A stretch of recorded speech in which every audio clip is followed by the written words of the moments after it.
menempuh suatu perjalanan yang mana jalan itu sudah biasa dilewati oleh orang.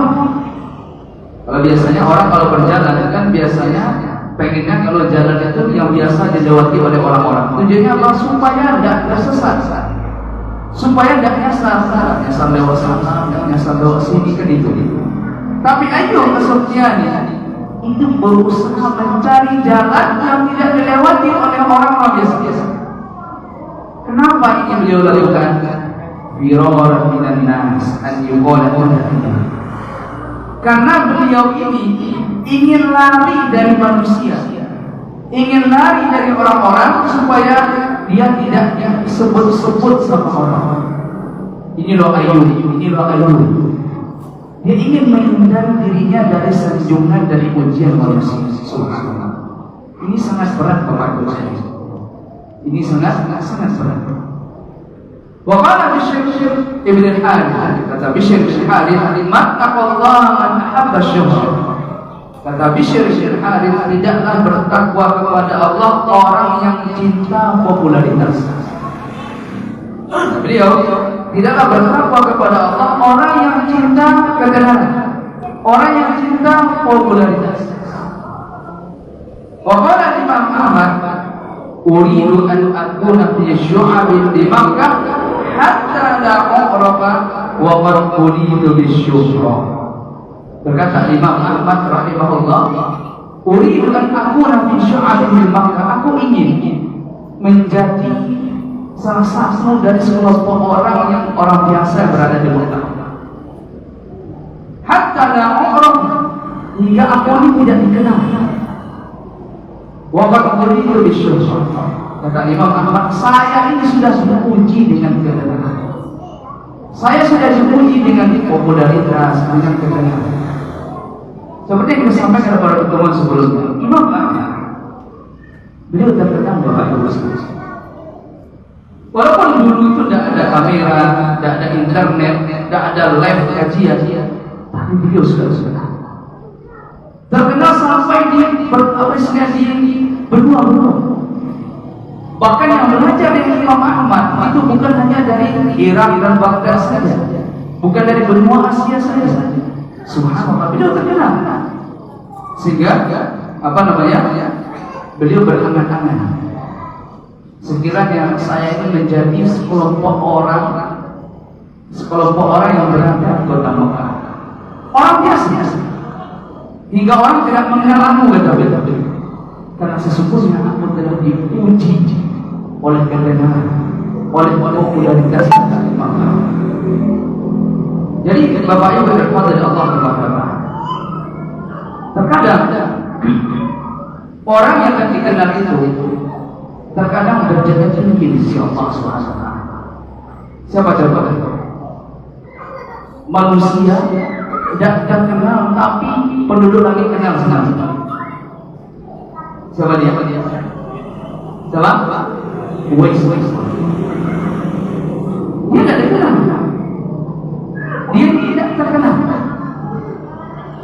Dia tidak terkenal, tapi dia punya hati yang bersih.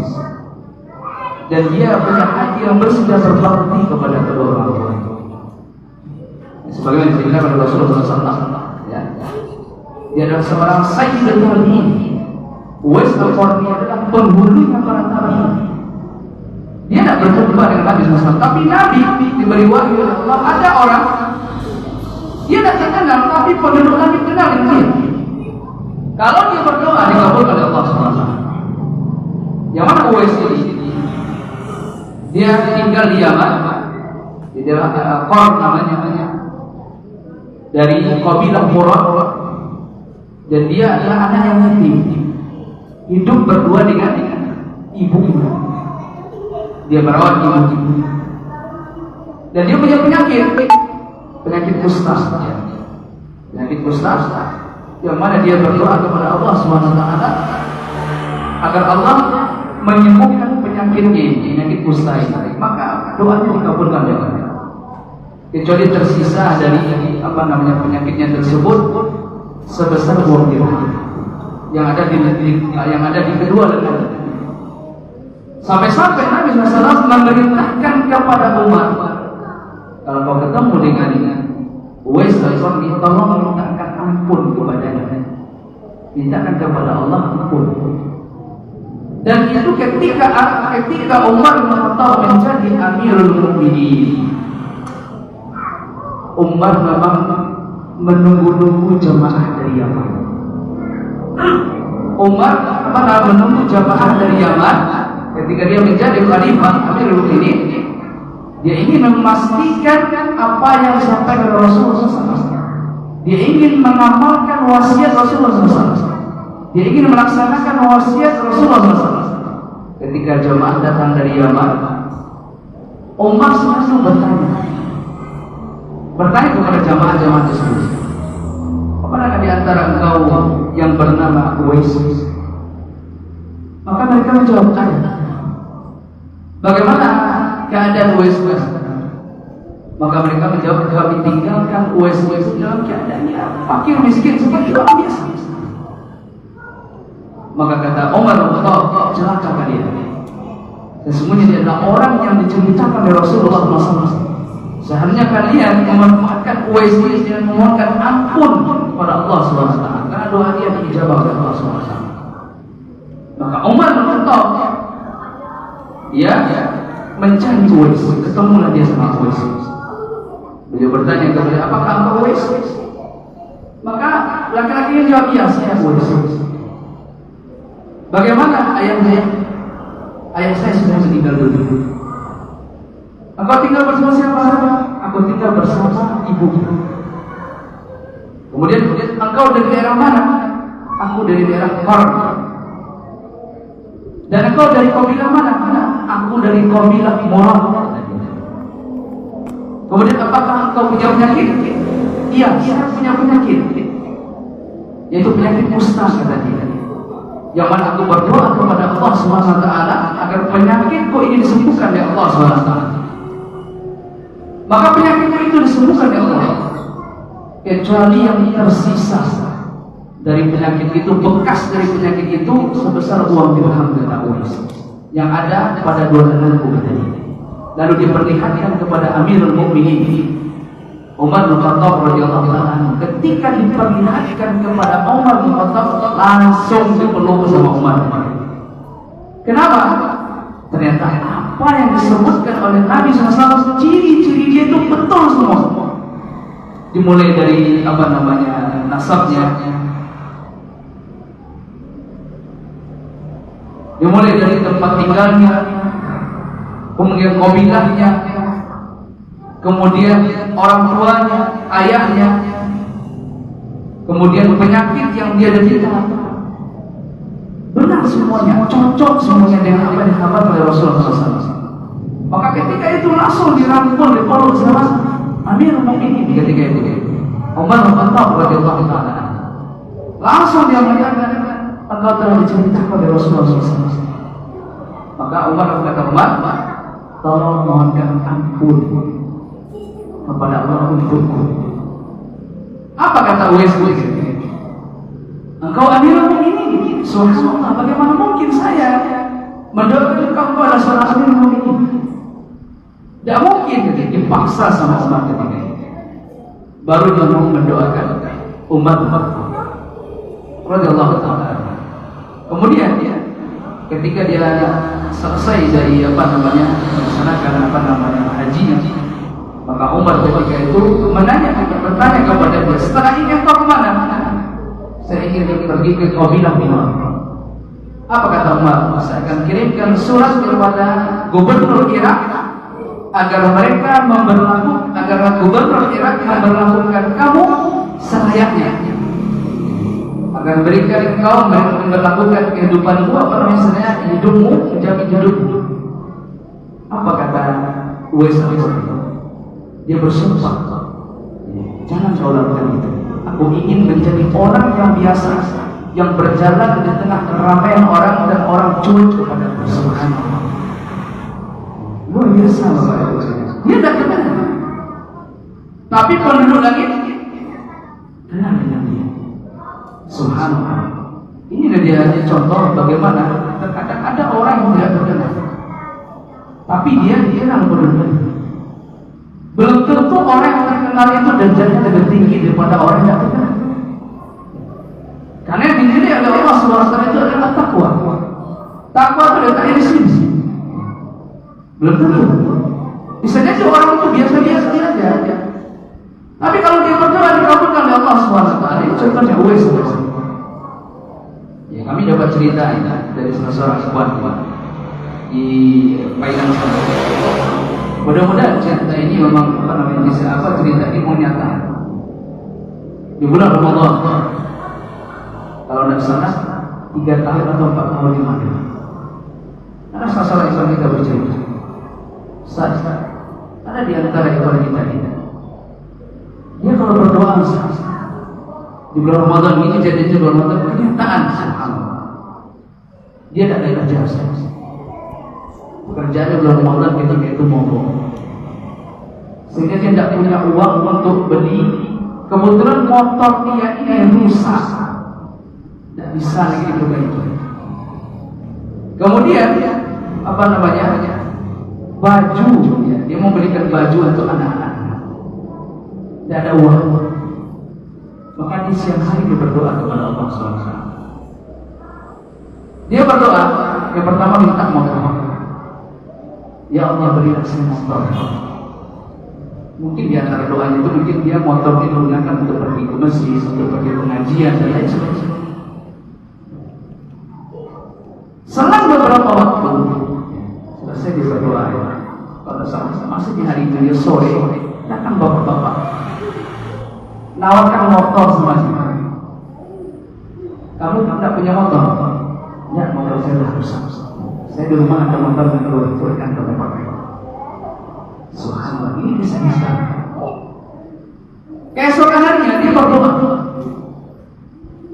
kepada Allah untuk bisa memberikan baju untuk anak-anak. Betul, ada aja orang yang kasih sama dia duit ketika itu dia berikan baju. Memang ikhwan kita ini sehari-harinya kita perhatikan, dia tidak banyak bicara. Dia tidak suka mengunjung orang. Dia tidak suka mengunjung orang atau apa. Pokoknya dia orang yang biasa. Tidak suka yang aneh-aneh ini.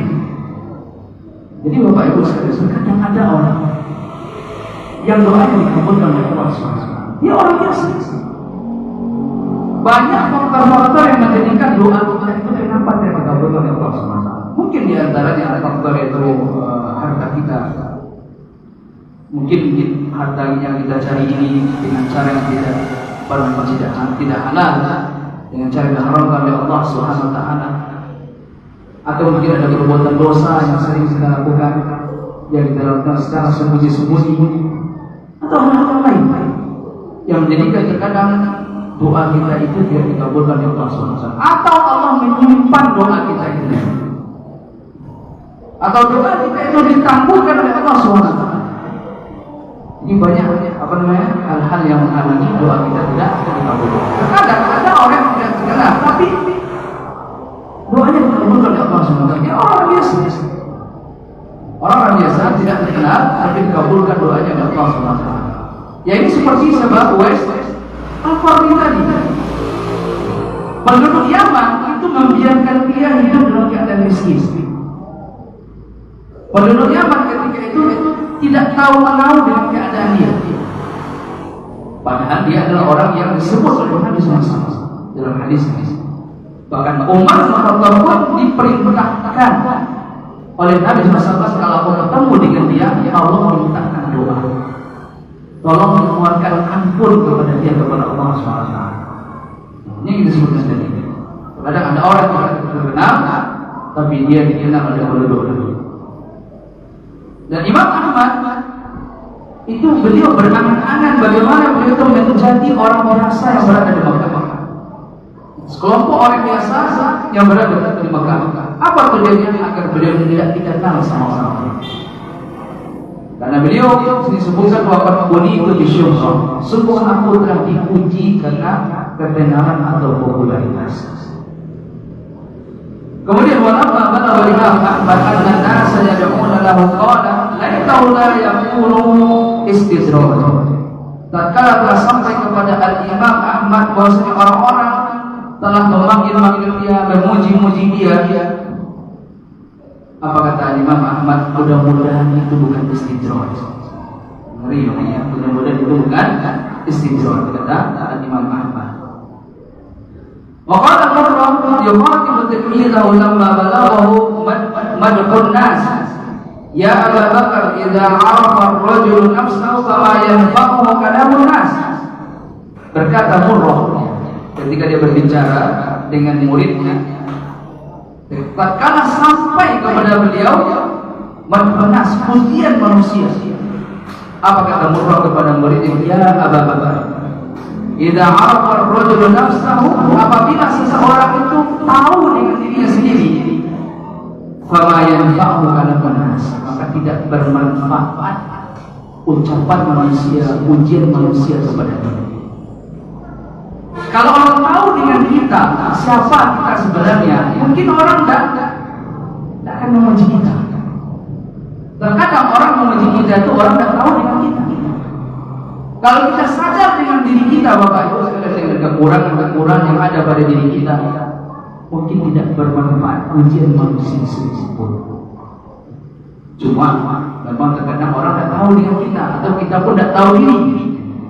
Sebagian orang dia bangga dipuji yang sesuatu yang tidak ada pada dirinya. Ini adalah sesuatu yang sangat berbahaya.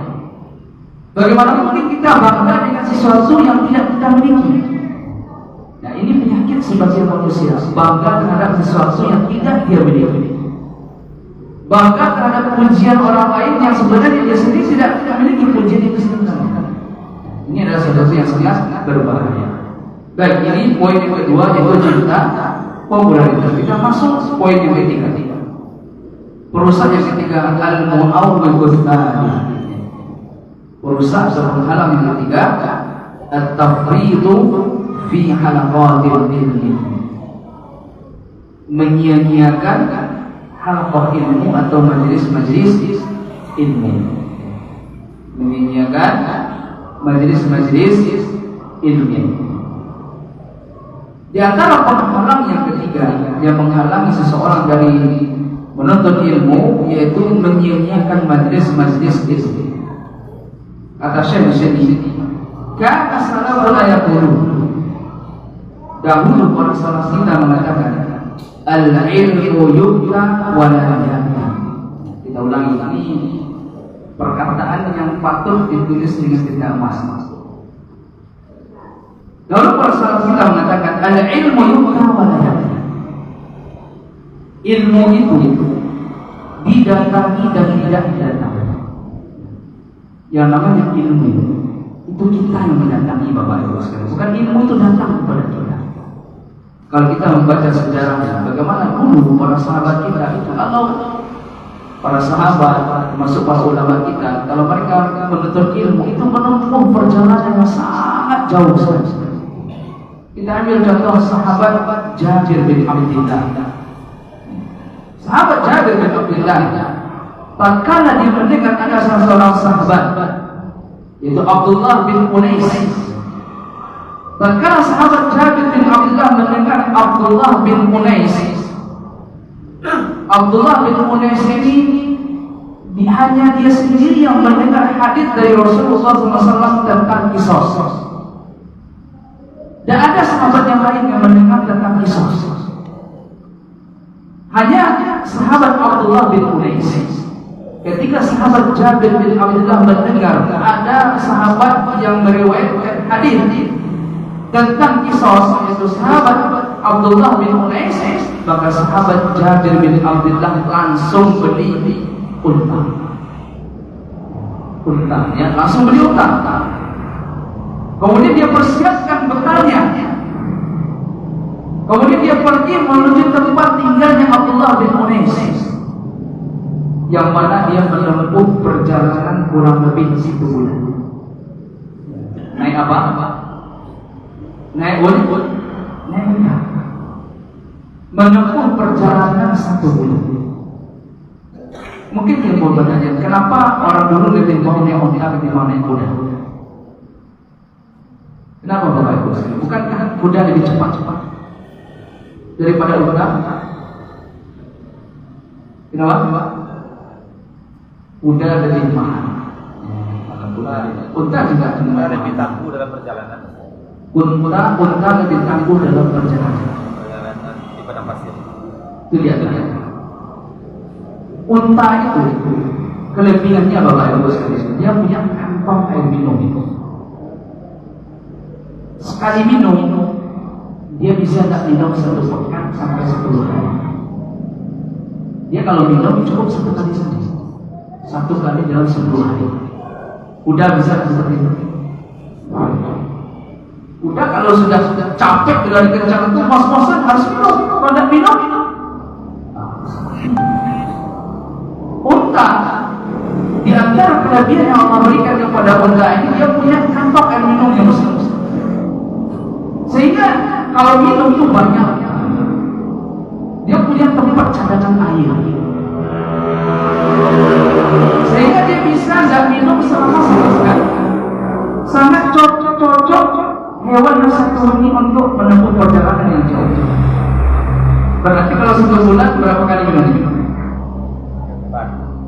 4 atau 3 kali ya, masing-masing bulan.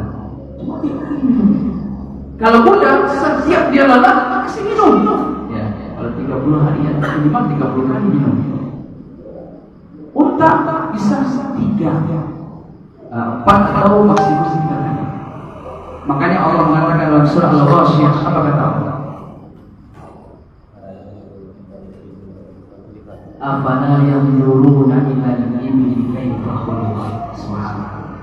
Allah mengatakan dalam surah Al-Ghasyiyah, afala yanzuruna ila al-ibli kaifa khuliqat. Tidakkah mereka memperhatikan bagaimana unta itu diciptakan oleh Allah SWT? Jadi unta itu hewan, bukan hewan sembarangan. Itu hewan, Masya Allah, banyak keutamaan kelebihan yang Allah berikan kepada unta yang tidak ada pada hewan yang lain. Salah satunya tadi itu dia bisa minum 1 kali dalam 1 pekan atau 10 hari. Dibisakan, dan dia juga bisa disebutkan dia juga kalau berjalan di padang pasir itu tidak tenggelam dia. Karena padang pasir itu kata dia kadang-kadang di gurun pasir itu kosong. Ya, awalnya kosong. Nanti kalau ada angin berembus, dia tertimbun dengan apa?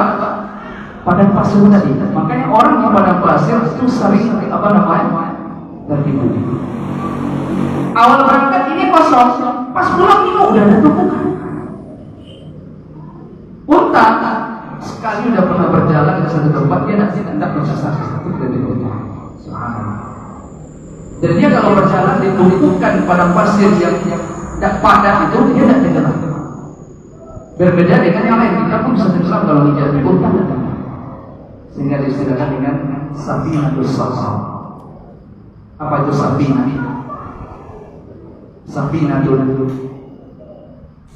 Safinah itu kapal. Safar pada pasir. Kapalnya pada pasir. Banyak ada itu. Maka orang-orang dulu lebih suka safar dengan unta.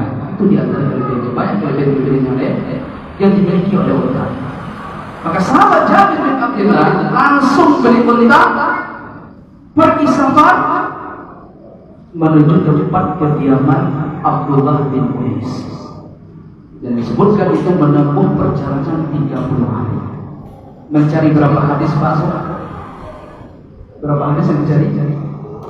Berapa? 1. Nyari 1 hari. Menempuh perjalanan berapa hari? 30 hari. Kita duduk di majelis ilmu, Ustaz baca tuh banyak hadis-hadis. Tidak perlu menempuh perjalanan berapa? 30 hari. Tinggal ambil kunci kotak motor, starter, jalan cuma 1 kilo, 2 kilo, itu pun kadang malas-malasan ada seperti itu. Gak perlu para ulama belajar. Makanya dikatakan ini yang menyebabkan ilmu mereka itu berkah. Ini diantara yang menyebabkan ilmu mereka itu berkah. Kenapa? Karena ketulusan, keikhlasan mereka dalam mencari ilmu. Kalau bukan karena dorongan keikhlasan, mana mau dia cuma cari 1 hadis hanya menempuh perjalanan berapa? 30 hari. Satu hadis 30 hari. Kita zaman sekarang Bapak Ibu, ini artinya HP. Bukan ada aplikasi sekarang kutubus sita. Kutubus sita. 6 kitab hadis. Sahih Bukhari ada, tinggal buka aplikasinya banyak keluar hadisnya situ. Tapi kita bacanya kadang mas. Banyak kemudahan ternyata menjadikan kita pun malas. Semakin banyak kemudahan menjadikan kita semakin malas. Tapi kalau kita membaca bagaimana perjalanan para ulama kita, itu mereka sampai-sampai untuk menuntut ilmu itu memang betul-betul susah. Imam Ahmad itu mengelilingi dunia 2 kali. Kita tak perlu keliling dunia mencari ilmu. Alhamdulillah masih bisa ada pengajian. Imam Ahmad keliling dunia 2 kali mencari ilmu sampai keliling dunia 2 kali.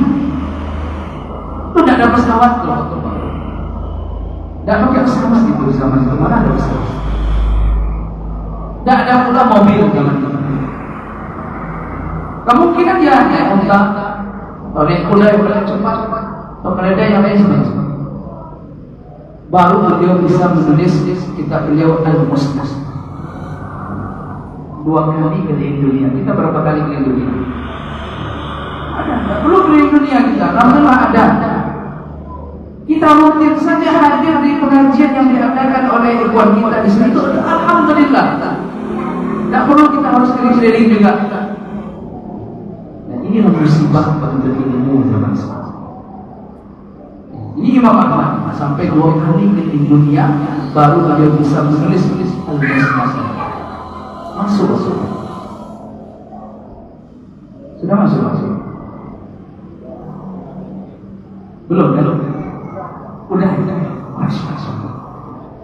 Kita kalau bercerita itu tidak terasa. Itu kelebihan kalau kita menceritakan tentang tentang para sahabat, tentang para ulama, tidak terasa. Poin yang ketiga yaitu tafrid halaqat ilmi, menyediakan majelis-majelis ilmu. Kita sudah menyebutkan bahwasanya dulu para salaf kita mengatakan al-ilmu yu'ta wa la ya'ti. Ilmu itu didatangi dan tidak datang sendiri kepada kita. Dan kita sudah menyebutkan beberapa contoh bagaimana semangatnya para ulama kita dalam menuntut ilmu. Dimulai dari sahabat Nabi seperti sahabat Jabir bin Abdullah, begitu juga Imam Ahmad, mana beliau sampai mengelilingi dunia banyak 2 kali. Ada juga ulama seperti Ibnu Jandar Al-Qurtubi. Dia bercerita, dia mengatakan, ini pengalaman beliau ini, pengalaman bagaimana sulitnya untuk menuntut ilmu. Berbeda dengan kita sama-sama. Pengalaman beliau sangat sulit dalam menuntut ilmu. Dia mengatakan, Ibnu Jandar Al-Qurtubi berkata, saya pernah belajar pada Ibnu Mujahid. Suatu hari saya mendatanginya sebelum fajar, sebelum sholat subuh. Tujuannya apa? Agar saya bisa duduk lebih dekat dengannya. Dulu para ulama berusaha bagaimana dia itu datang lebih awal. Kenapa? Di antara faktornya dulu zaman dulu tidak ada apa namanya? Tidak ada sistem itu. Tidak ada mic, tidak ada mikrofon. Jadi kalau dulu para ulama kita itu, terutama ketika belajar hadis, yang di depan itu, ketika imam membaca, seorang ulama membaca di depan, maka yang di depan itu membaca, yang di belakang membaca lagi terus sampai ke belakang. Ibaratnya apa ya? Sambung menyambung, ya, sampai ke belakang. Haddatsana fulan an fulan. Yang belakang nanti haddatsana fulan terus sampai ke ujung. Karena yang hadir di majelis ulama ketika itu banyak. Imam Ahmad itu yang hadir di majelis beliau itu sekitar 5.000 orang. Mungkinkah Imam Ahmad berteriak-teriak? Mungkinkah seperti itu? Tidak sampai suara beliau ke 5.000 orang yang hadir tanpa mikrofon. Zaman sekarang sudah ada mikrofon, sudah lengkap semuanya, makin malas kan. Tapi di zaman dulu para ulama kita itu tidak ada mikrofon, sehingga apa? Penuntut ilmu itu bersemangat untuk duduk di majelis ilmu, dia bersemangat untuk berada di barisan paling terdepan, agar dia bisa lebih dekat dengan ulama tersebut, agar apa yang disampaikan oleh ulama itu langsung terdengar sama telinga dia. Karena kalau sudah jauh sampai di belakang, akan melalui sambung menyambung tadi. Maka Ibnu Jannah Al-Qurtubi, dia pernah belajar kepada Ibnu Mujahid, sehingga dia datang lebih cepat ketika itu. Karena mungkin di zaman dulu seperti kita katakan, yang dulu yang ada di majelis ilmu itu banyak orangnya, ribuan, bukan puluhan, bukan ratusan, ribuan. Bahkan ada 10.000 dan sebagainya, banyak. Jadi wajar mereka berlomba-lomba agar bisa duduk lebih dekat kepada syekh tersebut, seorang alim tersebut. Sebut ke sini, saya mendatangi sebelum waktu fajar, agar saya bisa duduk lebih dekat dengannya. Ketika saya sampai di gerbang pintu yang menghubungkan ke majelis ini, maksudnya ke majelis tempat dia menyampaikan ilmu tersebut, saya dapati pintu itu dalam keadaan tertutup, masih tertutup pintu itu. Subhanallah, saya sudah datang lebih cepat. Saya datang seperti ini, tapi akan tetapi tidak bisa duduk lebih dekat dengan beliau. Kemudian kata beliau, saya melihat ada sebuah terowongan. Sebuah terowongan di samping rumah beliau ini, seorang alim ini. Saya buka terowongan tersebut. Terowongan ini masih bisa masuk orang-orang itu, buat anak-anak. Dan saya masuk melalui terowongan itu. Dan itu adalah sebuah terowongan yang di dalam tanah, yang saya masuk agar bisa sampai ke ujung terowongan itu hingga keluar darinya menuju ke majelis ilmu tersebut. Jadi mau menuntut ilmu supaya duduk di barisan terdepan, lewat apa? Lewat terowongan dulu, coba bayangkan. Hingga keluar darinya menuju ke majelis ilmu, kata dia. Ketika sampai di pertengahan terowongan, kata Ibnu Jannah Al-Qurtubi, sampai di tengah-tengahnya, ya, ibaratnya ini, setelah di sini terowongan, ini di tempat saya menyampaikan ilmu. Sampai di tengah-tengah ini, ketika sampai di tengah-tengah ini, ternyata terowongan itu makin lama makin sempit. Itu tetapi akhirnya apa? Saya tidak bisa keluar, kata beliau. Kembali pun sulit, sempit ternyata. Maka saya mencoba melebarkan terowongan selebar-lebarnya agar bisa keluar dari terowongan itu. Pakaian saya terkoyak-koyak atau tersobek-sobek. Dinding terowongan itu, ya, dinding-dindingnya itu membekas di tubuh saya. Dan semakin daging badan saya ini terkelupas, ya. Allah menolong saya untuk bisa keluar darinya, mendapatkan majelis syekh tersebut. Dan saya menghadiri majelis itu dalam keadaan baju saya sobek-sobek dan kulit saya terkelupas. Subhanallah. Apa pelajaran yang dapat kita ambil?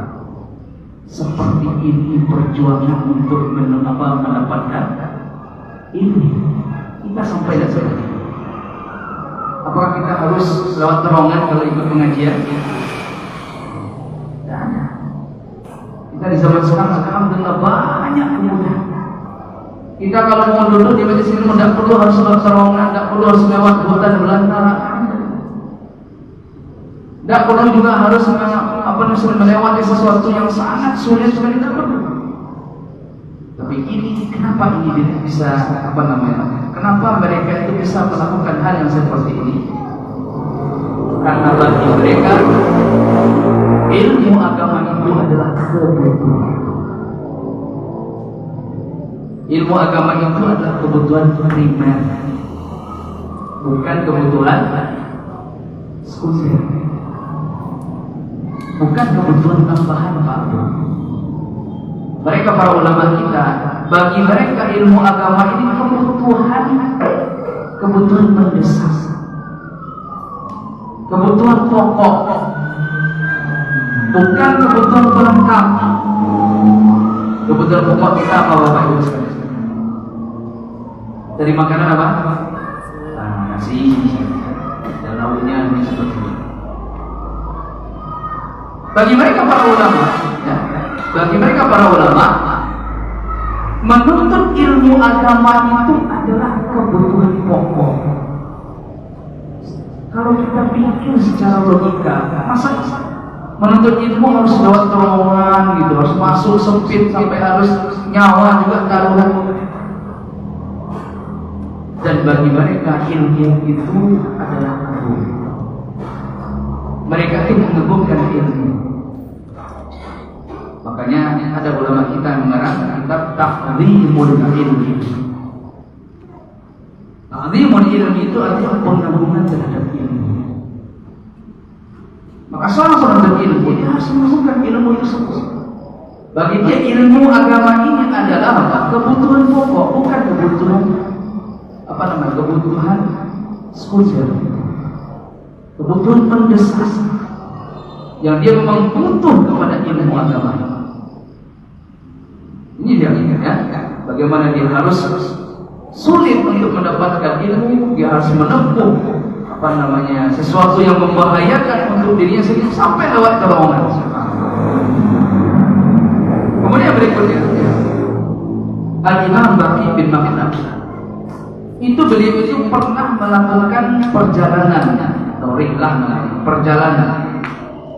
Jadi menuntut ilmu itu keluar dari kampungnya, ya, perjalanan dari Mesir, ya, dari Mesir ke Syam atau sekitar Suriah, ya, dari Mesir ke sekitar Suriah itu, dan dari Hijaz sekitar Mekah ke Baghdad atau Irak. Untuk menuntut ilmu agama, beliau itu melakukan perjalanan selama 14 tahun. Cari ilmu agama selama 14 tahun. Itu Imam Baqi bin Makhlad. Ini tahap pertama. Tahap kedua selama 20 tahun berturut-turut. Subhanallah. Ya, tahap pertama 14 tahun, tahap kedua 20 tahun, berarti berapa tahun dia menjadi lagi? 34 tahun. Kalau zaman dulu waktu sebutkan ya, para ulama kita itu kalau menuntut ilmu terkadang karena perjalanan jauh sampai di tempat imam itu, imamnya sudah meninggal dunia. Sering terjadi.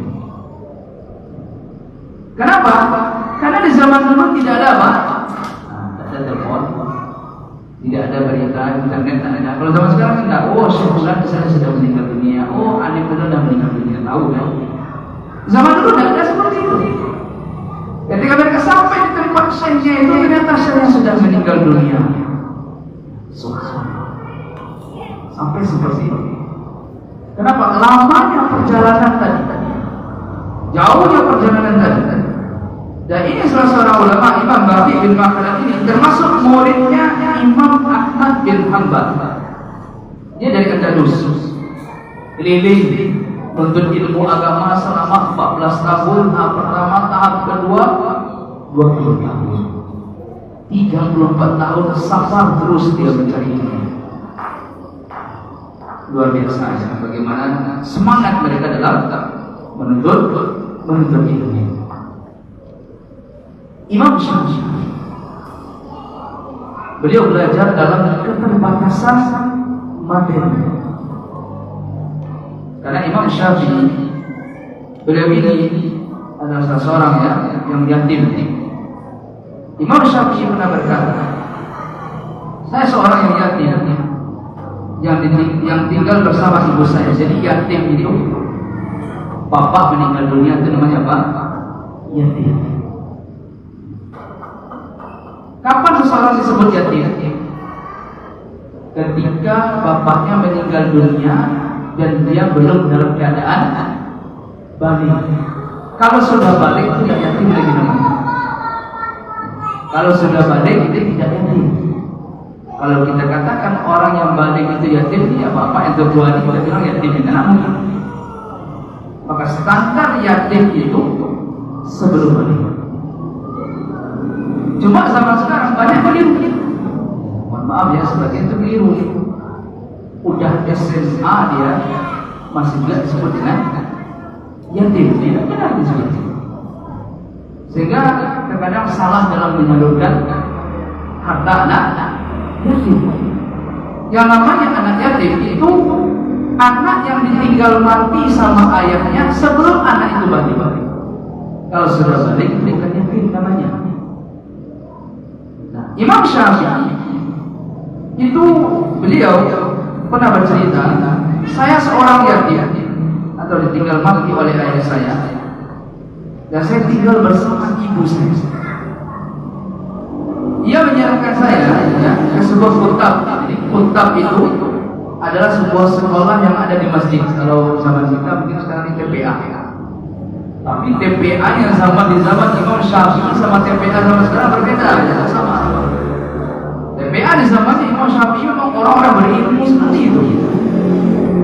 Jadi beliau ini anak yatim, Imam Syafi'i ini, ya, beliau ditinggal mati oleh bapak beliau sebelum beliau balik. Tinggal sama ibu beliau. Jadi memang ibunya Imam Syafi'i ini masya Allah, memang seorang ibu yang hebat, sosok ibu yang hebat. Rata-rata ulama kita terlahir dari sosok seorang ibu yang hebat, sosok ibu yang tangguh. Contoh Imam Syafi'i. Dan dia apa? Tinggal bersama ibunya. Dan ibunya menyerahkan beliau ini kepada sebuah tempat pembelajaran ilmu agama yang disebut dengan kutab, sekolah yang ada di masjid. Dia tidak memiliki sesuatu yang bisa diberikan kepada sang pengajar. Jadi ibunya Imam Syafi'i ini tidak punya uang, tidak punya uang yang bisa diberikan kepada orang yang mengajarkan kepada Imam Syafi'i sebagai upah mengajar. Jadi upah mengajar itu dari zaman dulu sudah ada. Di zaman Imam Syafi'i sebelumnya juga sudah ada. Kata Imam Syafi'i, saya mendengar hadis atau pelajaran dari sang guru yang mengajarkan kepada saya. Kemudian saya menghafalnya. Ibu saya tidak bisa memiliki sesuatu untuk memberi kertas. Kalau zaman sekarang mungkin tidak bisa beli buku. Jadi ibunya Imam Syafi'i tidak punya uang untuk beli kertas untuk Imam Syafi'i agar dia bisa mencatat hadis dan lain sebagainya. Lalu maka setiap saya menemukan sebuah tulang putih, ketika ada ditemukan sama Imam Syafi'i tulang, yang namanya tulang kalau udah lama kan ada apa namanya putih-putihnya kan. Kata Imam Syafi'i, maka setiap saya menemukan sebuah tulang yang berwarna putih, saya mengambilnya, kemudian saya menulis di atas tulang tersebut. Ya, saya menulis di atas tulang-tulang tersebut. Apabila sudah penuh tulisan di tulang-tulang tadi, dia penuh dengan tulisan, saya menaruhnya di dalam sebuah botol. Dalam sebuah botol, ya, dimasukkan dalam sebuah botol. Subhanallah. Bagaimana Imam Syafi'i dengan keterbatasan harta dalam menuntut ilmu. Padahal di zaman itu sudah ada kertas, tapi beliau tetap semangat dalam menuntut ilmu walaupun menulisnya itu di tulang-tulang. Padahal sudah kertas kita. Dan ini mengajarkan kepada kita bagaimana semangat belajarnya para ulama kita dalam keterbatasan harta. Sementara kita zaman sekarang Allah berikan kepada kita kemudahan harta misalnya, maka kita jadikan harta kita itu sebagai penunjang untuk beribadah kepada Allah SWT. Kita jadikan harta itu sebagai sarana penunjang kita untuk beribadah kepada Allah. Termasuk dalam menuntut itu. Allah beri kita rezeki berupa misalnya kendaraan. Allah beri kita berupa sepeda motor. Maka kita jadikan sepeda motor itu sebagai penunjang kita untuk beribadah kepada Allah. Boleh kita gunakan untuk mencari nafkah, tapi jangan lupa kita gunakan itu sebagai penunjang untuk beribadah kepada Allah, untuk pergi sholat. Walaupun sebenarnya ada keutamaan khusus untuk mendatangi sholat itu dengan berjalan kaki. Kenapa? Ketika seseorang berjalan kaki mendatangi rumah Allah, itu akan berguguran kesalahan dan dosa. Setiap langkah yang diayunkan itu berguguran satu dosa dan diangkat derajatnya. Namun kalau seandainya jaraknya jauh, yang menjadikan dia mungkin terlambat, maka gunakan sepeda motor tadi sebagai sarana untuk bisa penunjang untuk beribadah kepada Allah, untuk mendatangi pengajian. Kemudian Allah berikan kepada kita misalnya seperti mobil, maka kita gunakan mobil itu sebagai sarana untuk penunjang beribadah kepada Allah SWT. Kenapa? Setiap nikmat yang kita miliki nanti akan dipertanggungjawabkan di hadapan Allah SWT. Umma latus'alunna yawma idzin 'anil na'im. Umma latus'alunna yawma idzin 'anil na'im. Kelak kalian akan ditanya, ya, pada hari kalian akan ditanya tentang nikmat yang Allah berikan kepada kita. Maka seperti itu. Kalau kita melihat bagaimana Imam Syafi'i dengan keterbatasan harta yang beliau miliki, beliau tetap semangat dalam menuntut ilmu. Kita kalau Allah berikan kelebihan kepada kita harta kita, seharusnya bersemangat dalam menuntut ilmu. Karena tidak ada batas umur dalam menuntut ilmu. Menuntut ilmu itu tidak ada batasan umur. Batasnya cuma satu, kalau kita diwafatkan oleh Allah Subhanahu wa Ta'ala, baru kita tidak menuntut ilmu. Selama kita masih diberikan nyawa oleh Allah Subhanahu wa Ta'ala, masih bisa menghirup udara, ya, masih bisa menghirup oksigen ini, maka sebenarnya kita butuh kepada ilmu agama di setiap hembusan nafas kita. Baik. Kemudian sini disebutkan, kata Syekh di sini, wa qulana an naqula al-yawm, maka pantas kita katakan zaman sekarang ini, innal ilmal ana ya'ti wa la yu'ta. Sesungguhnya ilmu zaman sekarang ini, kata Syekh Shalih Al-Utsaimin ini, pantas kita katakan zaman sekarang ini, sesungguhnya ilmu sekarang itu datang dan tidak didatangi lagi.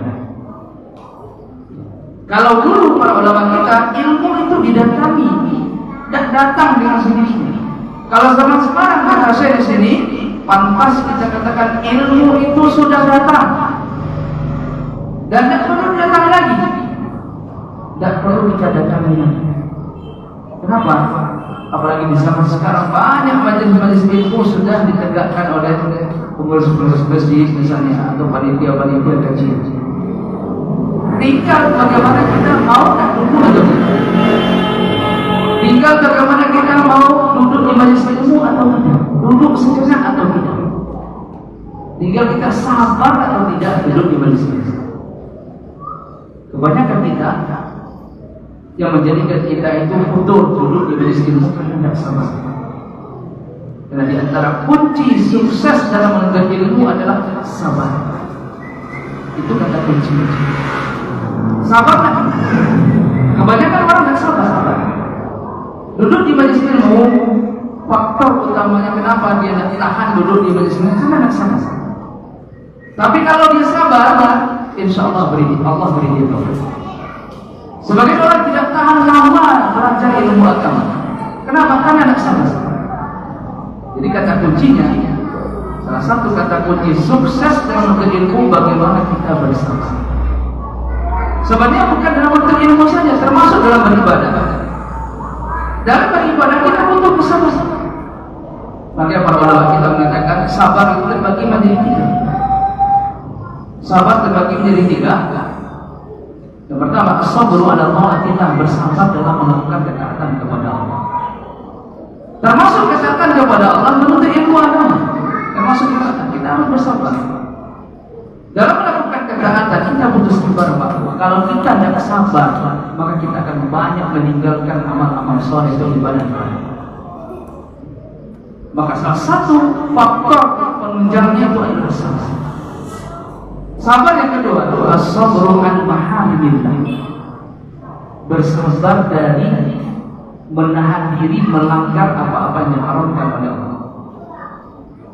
Menahan diri dari melakukan perkara yang diharamkan oleh Allah butuh kesabaran. Kalau tidak sabar, kita akan banyak melanggar perkara-perkara yang diharamkan oleh Allah Subhanahu. Sabar yang ketiga, as-sabru ala aqdarillah, bersabar terhadap takdir-takdir Allah, baik itu takdir yang baik ya, maupun itu takdir yang jelek ya, buruk. Maka kita harus bersabar. Memang kata kuncinya kesuksesan itu ada dalam kata sabar. Tapi sabar itu sulit banget. Dia tuh ringan di lisan, berat ketika untuk diamalkan. Sabar kan ringan ya, sabar lagi. Kita kalau nyuruh orang sabar itu mudah. Sabar. Giliran dia sulit juga. Kita banyak memohon kepada Allah agar diberikan kesabaran. Baik, kita lanjutkan. Innal ilma al-ana ya'ti wa la yu'ta illa min al-qalil. Zaman sekarang ilmu itu adalah datang, tidak perlu datang lagi, kecuali sedikit orang yang mendatangi ilmu. Wa halaqatul ilmi allati tuqadu wa durusul allati tuqad illa min nastaghilha wa sawfa na'udu asabi'an nadari bima ba'da. Kata Syekh sini, maka majelis-majelis ilmu, halaqah-halaqah ilmu yang sudah diadakan, pelajaran-pelajaran kajian-kajian yang sudah diadakan, jika kita tidak memanfaatkannya dengan sebaik-baik mungkin, maka kata beliau, kelak kita akan menyesal. Ada masalah kita akan menyesal. Khalid bin Walid, tahu Khalid bin Walid pernah mendengar bapak itu? Khalid bin Walid yang dikenal dengan Saifullah. Apa itu? Pedangnya Allah. Khalid bin Walid saja itu pernah ada penyesalan beliau. Apa kata beliau? Syaghalana al-jihadu an ta'limil Qur'an. Kata Khalid bin Walid, syaghalana al-jihadu an ta'limil Qur'an. Sungguh berjihad telah menyibukkan kami dari belajar Al-Quran. Subhanallah. Kemudian kata beliau, laqad mana'ani katsiran min al-qira'ati al-jihad. Al-jihad fi sabilillah. Beliau melanjutkan perkataan beliau, Khalid bin Walid, laqad mana'ani katsiran min al-qira'ati al-jihad fi sabilillah. Sungguh berjihad di jalan Allah telah menyibukkanku dari membaca Al-Quran ya, maupun mempelajarinya. Ini Khalid bin Walid.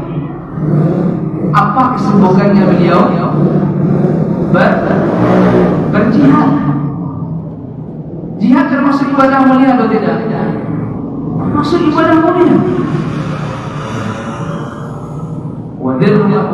Wadir matu sanami al-jihad fi sabilillah, kata Nabi Muhammad. Jihad itu termasuk ibadah yang mulia. Kendati demikian, ternyata Khalid bin Walid pun pernah menyesal. Sebenarnya Khalid bin Walid ini, apa yang beliau sibukkan ini adalah ibadah. Beliau beribadah, berjihad jalan Allah SWT. Tapi sempat terlontar sama beliau ungkapan seperti ini, syaghalana al-jihad an ta'limil Qur'an. Sungguh berjihad ini telah menyibukkan kami dari belajar Al-Quran, mempelajari hukum-hukum yang terdapat di dalam Al-Quran, mempelajari mau'izah, nasihat-nasihat yang terdapat di dalam Al-Quran, mempelajari berita-berita yang terdapat di dalam Al-Quran. Beliau saja yang berjihad, ada rasa penyesalan beliau. Lalu bagaimana dengan kita? Yang terkadang kita bukan disibukkan dengan ibadah, yang terkadang kita disibukkan dengan perkara dunia kita. Bahkan yang parahnya, sebagian muda-mudi kita disibukkan dengan hal-hal yang mubah. Bahkan perkara yang mubah itu bisa menghantarkan dia ke dalam perkara yang diharamkan oleh Allah SWT. Khalid disibukkan dengan ibadah. Apa ibadahnya? Berjihad. Itu saja beliau ada penyesalan. Padahal beliau disibukkan dengan ibadah, bukan dengan hal-hal yang sia-sia. Lalu bagaimana dengan kita? Yang terkadang kita, waktu kita habis dengan perkara-perkara yang mubah. Bapak Ibu dan Bapak Allah SWT, jika kita tidak disibukkan dengan ibadah, pasti kita disibukkan dari satu dari dua.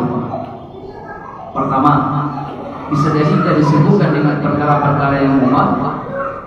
Yang kedua, bisa jadi kita disibukkan dengan perkara-perkara yang diharamkan oleh Allah SWT. Maka jadikan segala rutinitas kita ini bisa sebagai penunjang untuk beribadah kepada Allah. Bisa. Hal-hal yang mubah itu bisa bernilai ibadah. Contoh, tidur itu bisa bernilai ibadah, tergantung niatnya. Kapan dia bernilai ibadah? Kalau seandainya dia niatkan tidur itu sebagai sarana penunjang dia untuk kuat beribadah kepada Allah. Kalau itu niatnya, maka tidur tadi bisa dinilai ibadah oleh Allah SWT. Contoh setelah sholat isya misalnya jam 10, sebenarnya sunnahnya setelah sholat isya itu kita langsung tidur. Tidak ada ngobrol-ngobrol. Ya, sunnahnya seperti itu. Tidak ada lagi cerita-cerita, tidak ada lagi ngobrol-ngobrol, setelah sholat isya. Dianjurkan kita langsung tidur. Tujuannya apa? Agar bisa bangun di sepertiga malam. Sehingga tidur yang dikerjakan setelah sholat isya tadi, kalau niatnya supaya bangun di sepertiga malam, maka tidurnya itu bisa bernilai ibadah. Namun sebagian ulama mengatakan, kalau seandainya setelah sholat isya itu dia pergunakan untuk hal-hal yang bermanfaat, untuk ibadah atau untuk kemaslahatan kaum muslimin misalnya, maka boleh. Maka tidak mengapa. Yang dicela itu kalau seandainya habis sholat isya itu dipergunakan untuk hal-hal yang tidak bermanfaat. Apa contohnya? Nonton sinetron misalnya. Isya duduk nonton sinetron, atau menyumbang orang misalnya, atau main game misalnya. Game itu hukum asalnya mungkin memang mubah, tapi kalau seandainya tergantung kontennya. Kalau konten game itu adalah konten maksiat, ada unsur, ya, ada unsur kesyirikan di situ, seperti ada ilmu-ilmunya misalnya, atau ada unsur di situ apa namanya pornografi, maka game itu sudah pasti haram. Adapun game yang sifatnya yang misalnya kayak pendidikan misalnya, untuk mendidik misalnya, itu pun mubah dengan syarat tidak melalaikan, tidak menghabiskan waktu. Kenapa? Penyakit orang main game itu kecanduan. Kalau sudah candu, tanggung level sebuah, tanggung level 3, tanggung level 4, akhirnya apa? Habis waktu. Kalau seandainya itu menjadikan lalai, maka itu berubah dadanya menjadi haram. Maka Bapak Ibu dan Bapak Allah Taala, maka waktu yang kita miliki itu hendaknya kita manfaatkan dengan sebaik-baiknya. Kita manfaatkan waktu-waktu kita dengan sebaik-baiknya.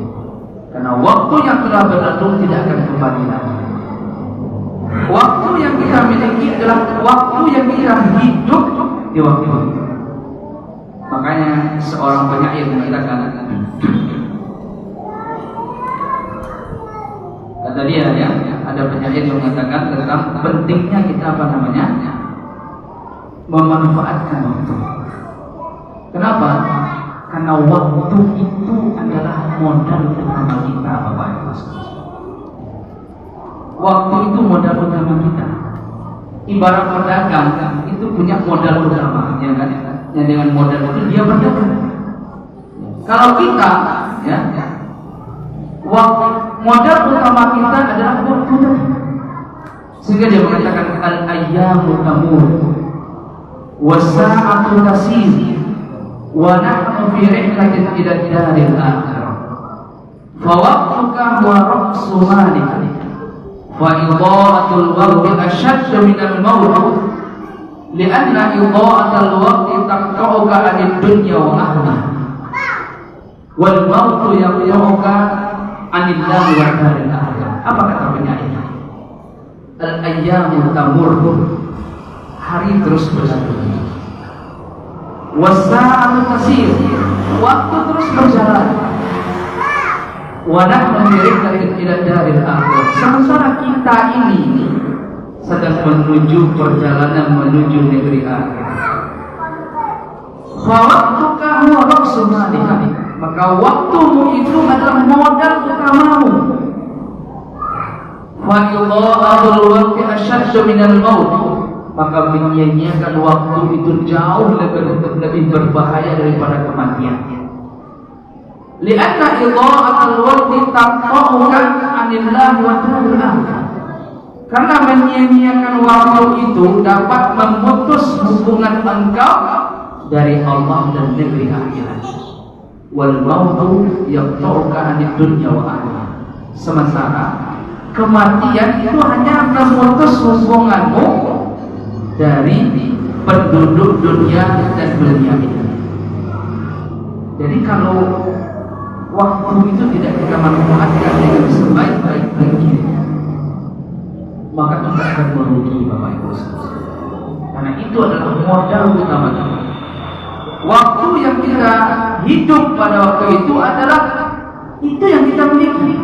Yang sekarang ini waktu yang kita miliki. Adapun waktu yang telah berlalu tidak bisa ditarik mundur lagi. Adakah di antara kita bisa narik masa kecilnya lagi? Saya pengen menikmati masa kecil saya tarik mundur lagi. Adakah seperti itu? Tidak bisa. Waktu yang akan datang itu kita belum tentu sampai di waktu itu. Bisa jadi kita sampai, bisa jadi kita tidak sampai. Apa maksudnya? Bisa jadi kita tidak sampai berarti diwafatkan oleh Allah SWT. Maka hendaknya kita mempergunakan waktu dengan sebaik-baiknya. Maka kaitannya dengan pembahasan kita ini, kita harus menjadikan waktu khusus dalam menuntut ilmu. Jadi dalam menuntut ilmu itu Bapak Ibu sekalian, kita harus memiliki waktu khusus. Konsep dalam menuntut ilmu, jangan kita jadikan waktu menuntut ilmu itu adalah waktu sampingan. Kalau kita jadikan waktu menuntut ilmu itu adalah sampingan, kalau ada kesibukan, nanti dipotong. Jadi para ulama kita mengajarkan kepada kita, kalau menuntut ilmu itu mempunyai waktu khusus. Kalau hari itu waktu saya belajar ilmu agama, tidak bisa digabungkan dengan kegiatan lain. Itu sebenarnya baru ilmu itu menjadi kebutuhan pokok bagi kita. Kalau ilmu itu sudah menjadi kebutuhan pokok bagi kita, apapun kesibukan kita ketika waktu yang sudah kita tetapkan itu, kita tidak akan goyah, kecuali kebutuhan darurat. Apa contohnya? Anak sakit misalnya, kita berdagang juga dengan itu, jangan. Ini kebutuhan darurat. Kalau memang sakit ada kita bawa. Maksudnya kesibukan-kesibukan yang sebenarnya bisa kita cancel dulu. Maka di situ akan tampak sejauh mana kebutuhan kita terhadap ilmu agama kata para ulama. Ketika kita menjadikan waktu khusus untuk ilmu, akan nampak sejauh mana kebutuhan kita terhadap ilmu agama. Jadi jangan kita jadikan waktu menuntut ilmu ini adalah waktu sampingan, tapi jadikan dia waktu kebutuhan kita. Karena Bapak-Ibu sekalian, ruh kita ini butuh makanan, sebagaimana tubuh kita butuh makanan. Badan kita kalau dikasih makan dan minum, apa yang terjadi? Tidak makan satu hari aja misalnya, tidak makan seharian selama 24 jam, apa yang terjadi? Badan kita loyo tuh, lemas dan tidak ada, pasti loyo. 2 hari tidak makan, mungkin bisa pingsan. 3 hari tidak makan, innalillahi wa inna ilaihi raji'un. Roh kita itu butuh juga gizi dan makanan. Apa gizi dan makanannya? Ya ibadah, menuntut ilmu, itu gizi. Semakin gemuk rohnya, semakin kuat. Tapi kebanyakan kita lebih mementingkan gizi tubuh ketimbang gizi rohani. Maka kita harus perhatikan, seharusnya kebutuhan rohani itu lebih utama ketimbang kebutuhan gizi pada kita. Jadi hendaknya kita manfaatkan waktu-waktu yang ada, terutama kalau ada misalnya diadakan semacam pengajian, kita manfaatkan waktu itu dengan menuntut ilmu agama. Jangan kita jadikan waktu itu sebagai waktu menuntut ilmu adalah waktu sampingan. Jika tidak, maka kita akan menyesal. Kita akhiri poin yang ketiga ini yang perkataan beliau. Kata beliau, "Hadhihi al-halaqatu law lam yakun fiha illa anna as-sakinata tanzilu 'ala al-hadirin wa rahmatan takhshahum wal malaikatu tahuffuhum." Kata Syekh Sidi, majelis-majelis ilmu, halaqah-halaqah ilmu, di dalamnya tidak lain tidak bukan akan turun as-sakinah. Majelis ilmu itu akan turun as-sakinah, ketenangan. Orang yang duduk di majelis ilmu akan turun as-sakinah, ketenangan. Sampai saking tenangnya sampai ngantuk. Saking tenangnya turun as-sakinah. Tanzilu 'ala hadirin. Allah turunkan ketenangan kepada orang yang duduk di majelis. Jadi sebenarnya hadis Nabi SAW. Wa rahmatu tawasyahum, dan rahmat Allah itu meliputi mereka. Allah rahmati orang-orang yang duduk di majelis. Wal malaikatu tahuffuhum, dan para malaikat menyelimuti mereka. Maka idza kana sahibul halaqah la sayuqullah insyaallah bi fawzain. Bagaimana tidak? Orang yang duduk di majelis ilmu itu dia akan mendapatkan atau diberikan insyaallah dengan 2 kemenangan kata beliau. Apa kemenangan yang 2 itu? Bitafsiri al-ilmi, yaitu dia mendapatkan ilmu yang pertama, wa bil ajril ukhrawi, yang kedua dia akan mendapatkan pahala ukhrawi. Maka orang duduk di majelis ilmu setidaknya kata Syekh mendapatkan 2 kemenangan. Apa 2 kemenangan itu? Yang pertama dia mendapatkan ilmu, yang kedua dia mendapatkan pahala. Kalaupun dia tidak paham, misalnya ketika belajar, ketika duduk di majelis ilmu dia tidak paham, setidaknya dia mendapatkan pahala dari majelis. Jadi tidak ada istilah rugi. Orang duduk di majelis ilmu tidak ada istilah rugi, Bapak Ibu. Bahkan dalam hadis yang lain dia diampuni dosa-dosanya oleh Allah SWT. Banyak keutamaan-keutamaan yang didapatkan oleh orang yang menuntut ilmu agama. Adapun seperti as-sakinah tadi, ketenangan turun, sakinah turun kepada mereka, rahmat Allah meliputi mereka, para malaikat pun meliputi mereka. Bahkan dalam riwayat mengembangkan sayap-sayap mereka. Dan dia juga disebut-sebut oleh Allah Subhanahu wa taala di hadapan penduduk langit. Ini keutamaan khusus bagi orang yang duduk di majelis ilmu yang diadakan di masjid. Ini keutamaan yang empat ini khusus bagi orang yang duduk di majelis ilmu yang diadakan di masjid. Adapun di luar masjid dia tidak dapat keutamaan. Yang dia dapat keutamaan menuntut ilmu. Dan ini adalah hadis Nabi SAW. Dan sebuah hadis yang mengatakan majtama'a qaumun fi baitin min buyutillah yatluna kitaballah wa yatadarasuna fima bainahum illa nazalat 'alaihim as-sakinah wa ghasyiyatuhum ar-rahmah wa haffatuhum al-malaikah wa dzakarahumullah fi man 'indah. Kata Nabi SAW, tidaklah suatu kaum berkumpul di salah satu rumah Allah. Di salah satu rumah Allah. Rumah Allah itu apa? Masjid. Tidaklah suatu kaum berkumpul di salah satu rumah Allah itu masjid. Yatluna kitab Allah, mereka membaca ayat-ayat Allah SWT, kitab Allah Al-Quran. Wa yatadarasuna fima bainahum, dan mereka saling belajar. Ada yang mengajar, ada yang belajar, saling belajar. Tadarus sudah menjadi bahasa kita, diambil dari bahasa Arab. Tadarus, saling belajar. Apa keutamaannya? Nabi mengatakan illa nazalat alaihim as-sakinah, kecuali turun kepada mereka as-sakinah, ketenangan. Kalau kita galau itu jangan kita bermaksiat. Kalau kita tidak tenang rasanya, cari majelis ilmu. Insya Allah tenang kita. Kenapa? Yang dibacakan di majelis ilmu itu apa? Ayat-ayat Al-Quran. Kemudian apa lagi? Hadis-hadis Nabi. Bukankah Allah mengatakan ala bi dzikrillah tatma'innul qulub? Ketahuilah dengan mengingat Allah hati kalian akan menjadi tenang. Bagaimana cara mengingat Allah, berzikir kepada Allah? Bisa dengan baca Al-Quran. Al-Quran ini luar biasa Bapak Ibu.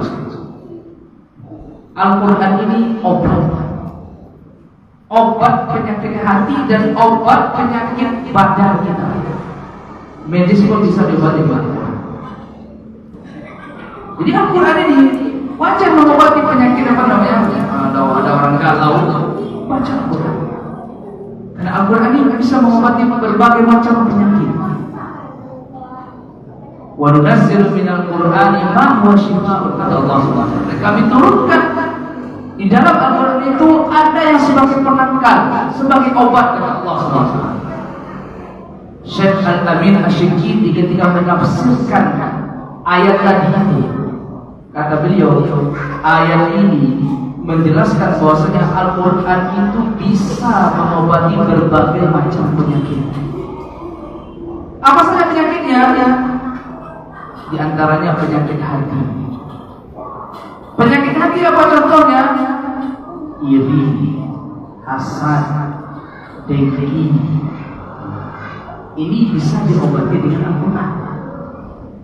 Atau penyakit hati yang lainnya. Penyakit yang ada di tubuh kita bisa enggak? Bisa. Dulu di zaman Nabi SAW disebutkan dalam sebuah riwayat, ada di antara sahabat Nabi itu yang dia melakukan perjalanan safar, melakukan perjalanan safar. Ketika dia melewati sebuah kampung di pedalaman Arab sana. Jadi sekelompok sahabat Nabi ini dalam keadaan lelah. Mereka dalam keadaan lelah, capek, dan mereka ingin istirahat. Ketika sampai di kampung itu, jadi beliau ini berharap, mereka ini berharap agar penduduk kampung ini menjamu mereka untuk makan dan istirahat. Tapi ternyata Bapak Ibu sekalian, tidak ada satupun yang menawarkan mereka. Tidak ada satupun yang menawarkan para sahabat, ayo sini mampir dulu, makan dulu, istirahat dulu. Tidak ada. Lalu ketika mereka hendak beranjak pergi, dipanggil sama salah seorang di antara mereka. Apa kata dia? Apakah ada di antara kalian yang bisa meruqyah? Ternyata salah seorang dari datuk di kampung itu terkena sengatan kelajengking. Kelajengking ini berbisa atau tidak? Ngeri, ini di bawah ular begitu. Levelnya bisanya itu di bawah racunnya di bawah ular. Jadi ada datuk di kampung itu. Kalau datuk itu kan ibaratnya orang besar ya. Maksudnya kedudukannya tinggi. Salah seorang datuk di kampung itu terkena sengatan kelajengking sampai demam. Maka salah seorang dari mereka bertanya, siapa di antara kalian? Apakah ada di antara kalian yang bisa meruqyah? Maka ada di antara sahabat mengatakan, saya bisa. Akhirnya sahabat ini meruqyah datuk. Surat apa yang dibaca? Surat apa? Al-Fatihah. Beliau baca surah Al-Fatihah. Beliau niatkan untuk meruqyah datuk. Ternyata atas izin Allah Tabaraka wa Ta'ala sembuh datuk. Ketika datuk tadi itu sembuh, datuk ini berterima kasih. Salah satu bentuk wujud terima kasihnya dia beri hadiah 1 ekor kambing. Namun sahabatnya nggak mau menerima karena dia ragu. Ini boleh tak mengambil upah dari meruqyah? Nah, di sini nanti ada dalil boleh ternyata mengambil upah dari meruqyah. Dia tidak mau. Akhirnya mereka pergi. Maka mereka menemui Rasulullah SAW. Ketika sampai di Madinah, mereka melaporkan, menceritakan hal yang begitu kepada Nabi SAW. Maka Nabi mengatakan, "Atadrina annaha ruqyah?" Tidakkah engkau atadrina annaha ruqyah? Tidakkah engkau mengetahui bahwasanya surah Al-Fatihah itu adalah ruqyah? Kata Nabi SAW. Wahai Rasulullah, saya diberi kambing karena saya meruqyah tadi. Kemudian saya diberi hadiah kambing. Apakah saya boleh menerima kambing itu? Nabi mengatakan boleh. Bawa kambing itu di sini, kita makan. Lihat Bapak Ibu, ternyata Al-Quran itu bisa mengobati penyakit medis. Cuma terkadang kita tidak yakin. Kita lebih memprioritaskan yang pertama obat yang ada di rumah sakit ketimbang ayat Al-Quran. Al-Quran bisa mengobati penyakit medis. Subhanallah. Dan ini terjadi di zaman Nabi. Bagaimana ayat Al-Quran bisa mengobati penyakit sakit kepala misalnya atau penyakit yang lain bisa. Ada sebuah kisah sebelum kita tutup kajian kita. Ada sebuah kisah di lupa kami ke daerah Saudi sana atau daerah mana. Lupa di mana bacanya itu. Ada seorang anak wanita yang terkena penyakit kanker otak. Kanker otak ini ketika dia diperiksa oleh dokter, maka dokter memprediksi umur anak ini tidak lama karena kanker otak yang ada di kepalanya. Anak ini lagi proses menyelesaikan hafalan Al-Quran 30 juz. Maka sudah dijanjikanlah sama dokter waktu untuk periksa di tahap berikutnya. Dan waktunya sudah ada. Misalnya di 1 bulan atau 2 bulan berikutnya cek lagi. Maka anak perempuan ini sebelum sampai waktu tempo untuk dicek lagi penyakit kanker otaknya ini, dia manfaatkan dengan menghafal Al-Quran. Dia punya target, sebelum saya diwafatkan oleh Allah, saya harus hafal Al-Quran. Dia hafal Al-Quran terus sampai akhirnya dia selesai menghafal Al-Quran. Sampailah di waktu tempo itu, cek yang berikutnya, periksa yang berikutnya, dalam keadaan dia sudah hafal Al-Quran 30 juz. Diperiksa sama dokternya tadi. Dokter yang meriksanya ada 3, kalau salah disebutkan itu 3 di bawah. Ketika diperiksa, ternyata dokter ini bingung. Apa yang menjadikan bingung? Dia cek, ternyata penyakit anak ini berkurang sama 70% dari yang sebelumnya. Rasanya rasanya tidak mungkin, mustahil kok bisa berkurang. Namanya kanker itu kan berbahaya, apalagi kanker otak. Terjadilah perbincangan lama di antara dokter tadi. Si anak ini udah cemas. Ini apa hasil diagnosa dokter-dokter ini? Makin baik atau makin buruk? Ya, belum ada berita. Ragu ya, para dokter ini kok bisa berkurang? Ya, kok bisa berkurang 70% dari yang sebelumnya? Lama musuh. Singkat cerita, karena udah dokternya juga bingung juga ya. Ini kok malah berkurang gitu kan? Akhirnya disampaikanlah kepada anak dari bahwasanya penyakit kamu sudah berkurang 70%. Apa yang menyebabkan berkurang itu? Bisa jadi karena dia menghafal Al-Quran. Karena Al-Quran itu adalah syifa, penangkal, obat untuk segala penyakit. Bukan penyakit hati saja, bisa penyakit medis pun diobati dengan Al-Quran. Maka dulu di majelis ilmu, ketika dibacakan ayat Al-Quran, dibacakan hadis-hadis Rasulullah SAW, bisa jadi itu yang menyebabkan turun as-sakinah, ketenangan.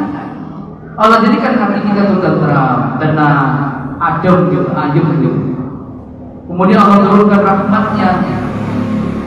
Kemudian juga malaikat juga mengembangkan sayap-sayapnya, dan semua ini hanya didapati oleh orang-orang yang duduk di majelis ilmu yang diadakan di masjid. Pertanyaan yang pernah dilontarkan kepada Syekh Muhammad bin Shalih Al-Utsaimin, ya Syekh, apakah hadis ini berlaku untuk orang yang menuntut ilmu di luar masjid? Jawaban beliau, ini hadis khusus untuk orang yang duduk di masjid. Ini hadis khusus untuk pengajian yang diadakan di masjid. Keutamaan dalam hadis ini khusus untuk orang yang duduk belajar di masjid, kata Syekh. Namun kata Syekh, mudah-mudahan orang yang mengadakan semacam kayak kajian di luar masjid pun mendapatkan ini. Namun teks hadisnya khusus di rumah Allah. Jadi kalau kita pengen pasti dapat keutamaan ini, ya ikuti pengajian yang ada di rumah Allah. Baik, Allah Ta'ala Rasulullah. Ini sudah terlalu lama kita berbicara ya. Mudah-mudahan sering ini bermanfaat bagi kami menyampaikan dan jamaah sekalian ya.